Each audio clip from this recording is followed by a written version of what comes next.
Пржинската влада не го помина собранискиот филтер. Мнозинството не остана доследно на ветувањето дека доколку има политички консенсус, техничката влада од 100 дена пред избори ќе биде укината. ВМРО бараше техничката влада, која беше договорена на лидерска средба, да биде укината по скратена постапка во парламентот и потоа да се оди на предвремени избори.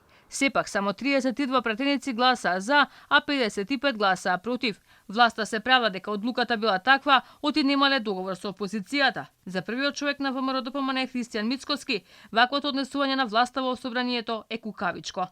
Па имавме договор, но како што вообичаено биваат работите, толку држи договорот додека како вика тоа држи вода додека не светијат мајсторија. После тоа таков е менталитетот на тие луѓе. Толку е. Рака се дава, се зборува едно на маса, позади камери и кога ќе се излезе друго. Како коментирате тоа што СДСМ е отфрла пржинската влада?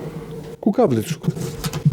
Неголемата опозицијска партија побара од законот за влада да се отстранат одредбите што уредуваат 100 дена пред избори да се формира техничка или приодна влада во која ќе партиципира и опозицијата.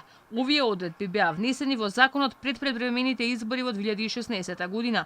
И покрај ваквиот однос на власта за предлозите на опозицијата во собрание, Мицкоски бил согласен да седне на маса со премиерот Ковачевски и да разговара за актуелните прашања, иако како што вели дека лидерската средба се представува како циркуска представа.